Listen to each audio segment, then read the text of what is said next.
Despite the fact that air travel is widely touted as one of the safest modes of transportation, statistically speaking, 40% of Americans still have a fear of flying. But even for the remaining 60%, there are some places on our planet that strike fear and unease into the hearts of anyone who flies over them. From copter-sucking craters to the riskiest runways on Earth, fasten your seatbelts as we take a trip to some of the most dangerous and forbidden places planes don't want to fly over.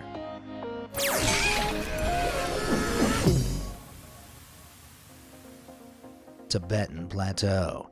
It's estimated that there are around 9,728 commercial planes flying in the air at any given time. And if including military, cargo, and private airplanes too, that number could be as high as 17,500. In fact, if you look at an online flight tracker, you'll be able to see exactly where every commercial plane is in the sky right now. Pretty crazy, right? However, you might notice that there are a few spots where there are absolutely zero planes at all. One such place is Tibet, where not only are there no planes, but you can regularly see planes actively flying out of their way to avoid it. But why? Well, commercial aircrafts generally travel between 31,000 and 38,000 feet above sea level. However, in certain emergency scenarios, this can change. In the event of cabin depressurization or engine failure, the protocol for commercial flights is to descend to just 10,000 feet. But here's the problem. Dubbed the roof of the world, the Tibetan Plateau has an average terrain elevation of 14,370 feet, which means that any passing plane with a cabin-based emergency couldn't descend to a safe height without, well, risking meeting a very mountainous end. The area features 7 large mountain ranges, including the Himalayas, which is home to the tallest mountain in the world. Reaching a height of 29,032 feet, Mount Everest is almost as tall as a plane flying at full altitude, let alone one in an emergency situation. Not only is Tibet avoided due to its title as the tallest region on Earth, but it's also prone to some pretty intense turbulence. Turbulence during a flight is instability caused by sudden, violent shifts in air currents. While you've probably experienced some mild turbulence on board an airplane before, more severe turbulence can be dangerous. Large mountain ranges like the ones in Tibet are subject to strong wind currents which are forced through and over the mountain peaks, creating severe disruptions in air pressure which could easily spell disaster for airplanes. But the tallest place in the world has one more caveat to airliners. Places with higher than average levels of altitude are usually much colder than areas closer to sea level, and the Tibetan Plateau is no exception. In winter, the temperature often remains below freezing all day long, with average temperatures of -4 degrees Fahrenheit. However, it can plummet to -40 in some extreme instances. Standard jet fuel used by U.S. air fleets has a freezing point of between -40 and -53 degrees Fahrenheit, so there could be a serious problem if a flight were to cross the Tibetan Plateau in its coldest conditions.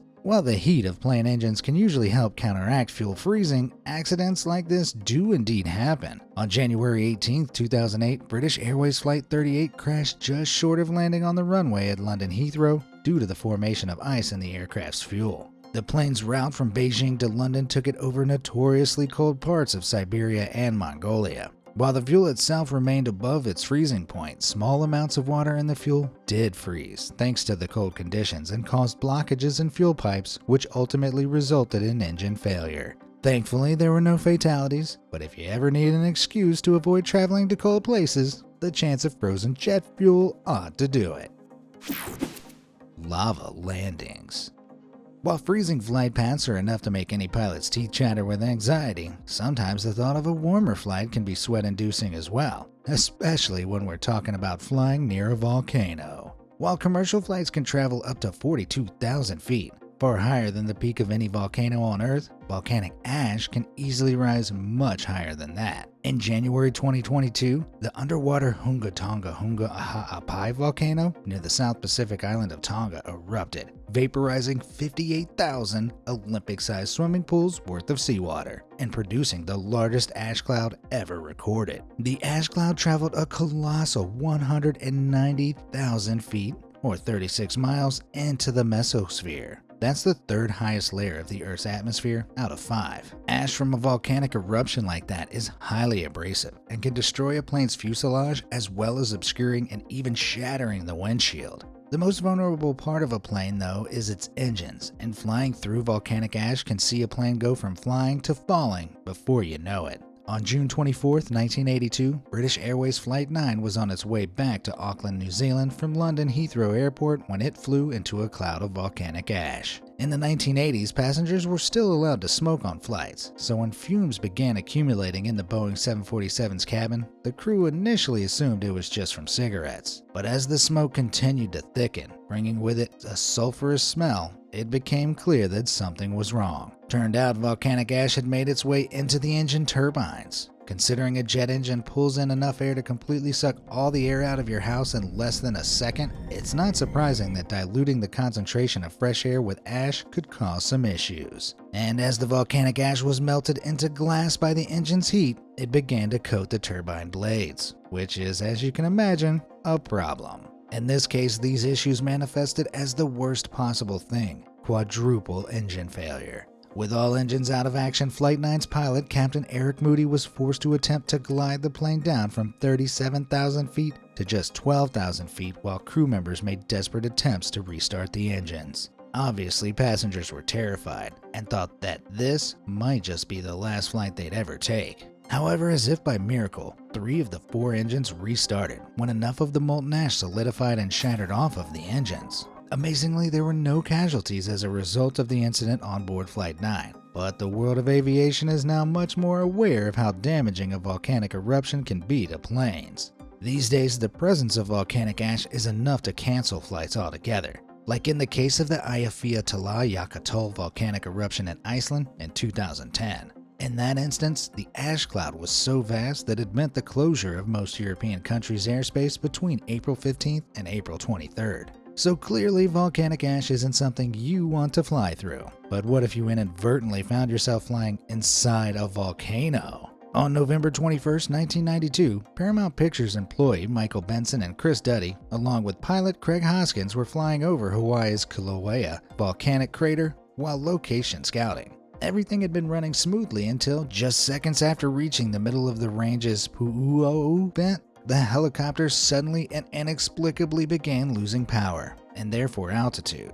With no time to make a distress call, Captain Craig and his passengers found themselves descending into the pit of an active volcano. When the helicopter landed onto the hot crater floor, it just narrowly missed a sizzling pool of lava, but was still in the midst of poisonous gases. Miraculously, the 3 men survived their ordeal thanks to being in a part of the crater where oxygen eddied down from the rim, and they were rescued after spending 2 days stuck inside. An investigation by the National Transportation Safety Board determined the probable cause of the accident was flying amidst a volcanic gas cloud, which set off a partial loss in engine power due to a lack of oxygen to burn the engine's fuel. A story like that is sure to send shivers down the spine of any pilot, or passenger for that matter, but crazily enough, it seems that some thrill seekers are more than up for taking their chances. While flying directly over volcanoes like this might seem a little insane, in fact, you can take a flying tour over Kilauea to this day. I can only imagine the waiver form might result in your fatal descent into molten lava. Please sign on the dotted line. Copter crater. While the thought of an aircraft losing power over a volcanic crater is nightmarish, there are other terrifying holes on the face of the Earth that can cause aircrafts to lose power with even deadlier efficiency. With a diameter of almost 4,000 feet and a depth of over 1,700 feet, the Mirny Diamond Mine is one of the largest man-made excavated holes in the world. The mine went into operation in 1955 and quickly became the largest diamond mine in Russia until its closure in 2004. But now it's closed, it only stands to pose a serious threat to anyone daring to fly overhead. While it thankfully hasn't yet occurred, experts theorize that the gaping expanse could suck a passing plane or helicopter into its depths, and it's a theory backed by science. If a hole is deep enough, the Earth will warm the air inside, even in a usually chilly climate. Hot air rises compared with more dense cold air that sinks, and the considerable temperature difference between in-hole air and above-ground air creates a lot of air movement. Warm air rising from the hole is less dense and would give less lift to any aircraft than the cooler air it had been flying through, which could result in a rapid loss of altitude. At the same time, the cool air pouring into the hole creates a powerful turbulent air current, which could easily contribute to the pilot losing control, sending them careening into the walls or bottom of the hole. While all this technically remains theoretical currently, given that the risk alone is more than enough to strike this site off any pilot's flight map, let's just hope the theory is never put to the test. Holy ground. Despite being one of the most famous holy cities on earth, it might come as a surprise to you that Mecca in Saudi Arabia hasn't got a public airport. In fact, airplanes aren't allowed to fly to or even over Mecca at all. But the explanation as to why planes don't fly over Mecca is a hot topic depending on who you ask, with two opposing theories offering up very different answers. The first is the claim that it is actually impossible for planes or even birds to fly over Mecca due to a magnetic anomaly in the atmosphere. Facebook posts claim that the iconic Holy Kaaba building is at the precise central point between the Earth's magnetic poles and therefore interferes with electromagnetic objects such as planes and even birds, rendering them physically unable to fly over it. While the thought of something so magnetically powerful it can bring down a plane is terrifying, there doesn't seem to be much truth to the claim. There's a lot of evidence debunking this theory, including pictures of birds sitting directly on and flying over the Kaaba, as well as the presence of security helicopters around the time of the Islamic annual pilgrimage of Hajj. The more likely non-pseudoscience reason planes don't fly over the heavily populated city is due to its religious significance. Flights over Islam's holiest site are banned for religious reasons that forbid aircrafts from entering Mecca, and more specifically, flying over the Holy Kaaba. Non-Muslims are not permitted to travel to Mecca and can face fines and deportation if found there. This is extended so far that even non-Muslim passengers in a passing airplane overhead would be considered to be breaking the rules, as the belief is held that Mecca connects directly with heaven, believed to be located directly above the Kaaba. Flying over it would be considered a huge sacrilege, so it's avoided entirely by commercial flights. Risky runways.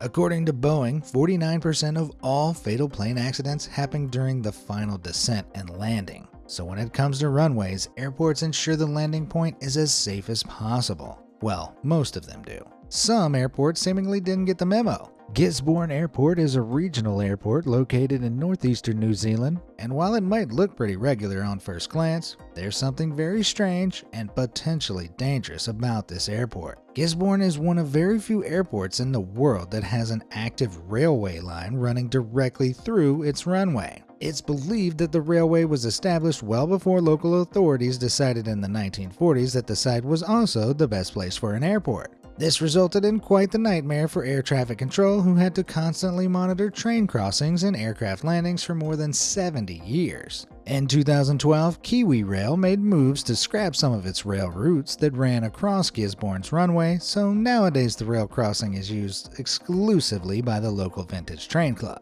Despite the rarity of train crossings these days, rail and flight schedules have to be planned in meticulous detail, and being on time is of the utmost importance to ensure that plane and train can exist in perfect harmony. Thankfully, despite being one of the world's riskiest runways, no plane versus train accidents have occurred. Still, I wouldn't want to be the pilot flying over that kind of obstacle. And Gisborne isn't the only airport with a ridiculously inconvenient looking landing space for planes. Princess Juliana International Airport isn't exactly the royal standard when it comes to pilots' landing preferences. Check this out.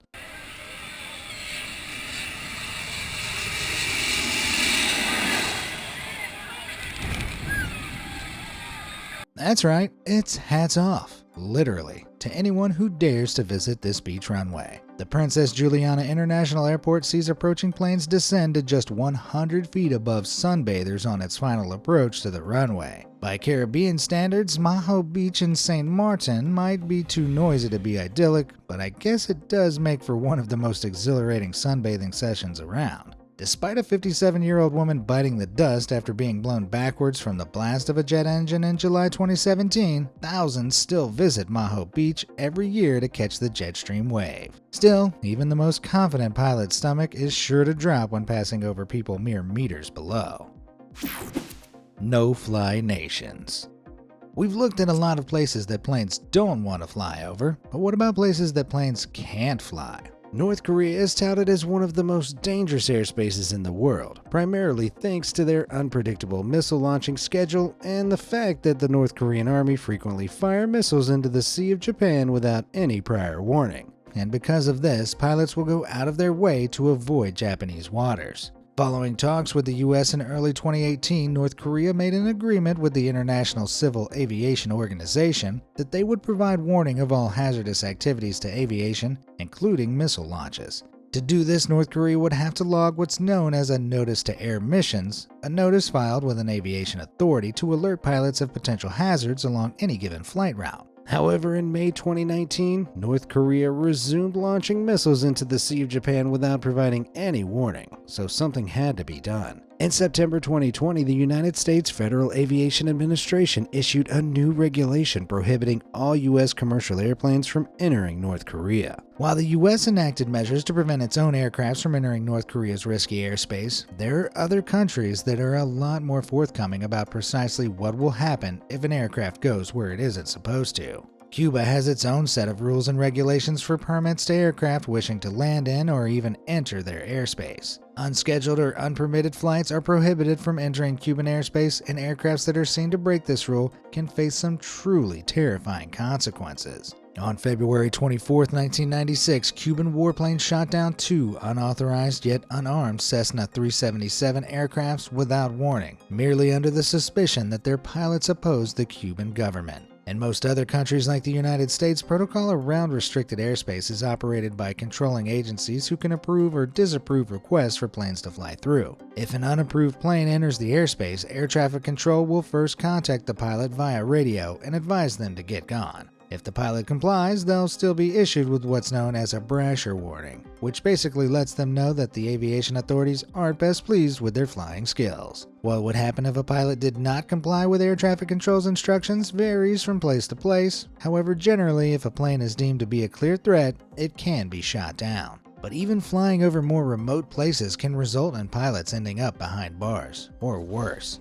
Imrali Island is located in the Sea of Marmara, just off the coast of Turkey, but it's hardly a vacation destination. Far from paradise, Imrali Island has been used exclusively as a prison since 1935 and is classified as a piece of prohibited airspace, meaning no planes can fly over it. Many prisons around the world have restricted airspace largely to prevent planes and drones from dropping contraband into prison grounds or breaking prisoners out. With all those criminals and armed guards below, you can see why pilots might not be too keen to give their passengers a bird's eye view of somewhere like Imrali. And if Cuba's approach to unpermitted flyers is anything to go by, flying into restricted airspace is not a wise thing to add to your bucket list. Alien territory. Known as one of the world's most mysterious Air Force facilities, Area 51 is synonymous with tales of UFOs, aliens, and secret government cover-ups. While the military base has always been shrouded in secrecy, there's nothing secret about the fact that civilians are not allowed to get inside. On the ground, Area 51 is constantly patrolled by armed guards, but it's not just those down below who need to be scared of trespassing in this highly secretive zone.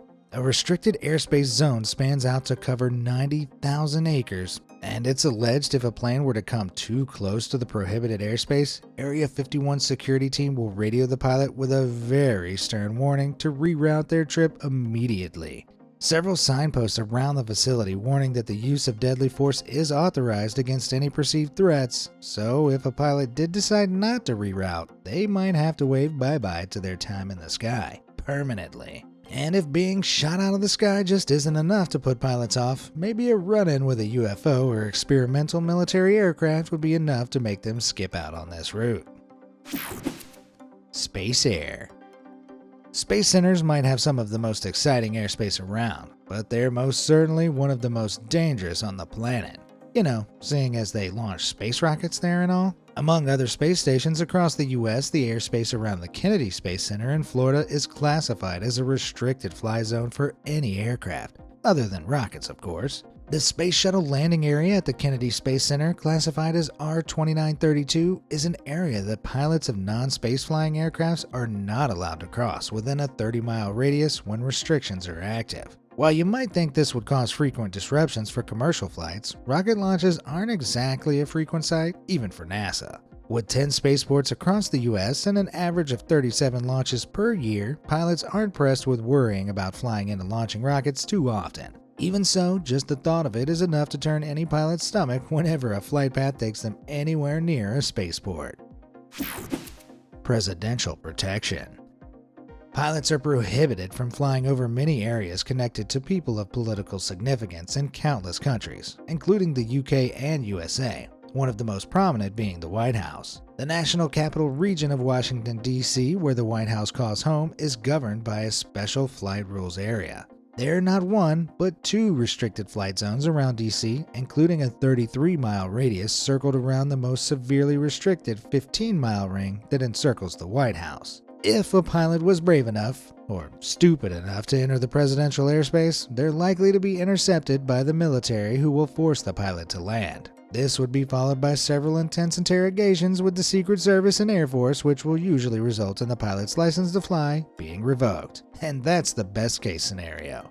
If investigators even have an inkling of something nefarious going on, the pilot could face federal prosecution and jail time. And lastly, if that still doesn't cut it, it's unacknowledged but widely believed that the White House grounds are home to short-range missiles that can be fired at any unknown aircraft that happen to find itself in prohibited airspace. I know if I were a pilot, I wouldn't want to fly 1,000 miles near a place I could be shot down, let alone 15 or 30. The happiest skies on Earth. So far, we've seen planes avoiding everything from secret bases to dangerous pits. But would you believe that planes aren't invited to the party in the happiest skies on Earth? The Walt Disney World Resort in Orlando, Florida, along with its sister park Disneyland in Anaheim, California, are the only two U.S. theme parks that have been awarded a no-fly designation. In fact, they are the only two non-governmental locations in the U.S. that are under permanently restricted airspace. So, Mickey and Minnie's pads enjoy the same protection as the President of the United States. As of October 27, 2014, both parks were issued with an official no-fly ruling from the Federal Aviation Administration for undisclosed security reasons. But it's presumably down to the parks being a hotspot for more than 250,000 visitors per day. The official ban denotes that planes must remain more than 3,000 feet above the park's respective princess castles. The ban aligns with the congressional act known as Operation Liberty Shield, which was also responsible for banning flights over stadiums with over 30,000 spectators. It is possible to request a special permit to fly over the Disney parks, but this involves a long, arduous application. Disney itself had to apply to break the rule in 2015 when they wanted to launch a flock of drones over Disney World and Disneyland. In the 42-page application, Disney said it wanted to use a fleet of 50 lit-up drones over Sleeping Beauty's castle as part of a nighttime fireworks performance. The application took more than a year to receive approval from the FAA, who finally okayed the Disney drones in November 2016. You're telling me that King Mickey has to bow down to government power to fly some drones in his yard? Guess there are some limits on the terrifying, unstoppable forces that are our Disney overlords. Which of these places do you think would be the most terrifying to fly over? Have you ever had any bumpy encounters on a flight you've been on?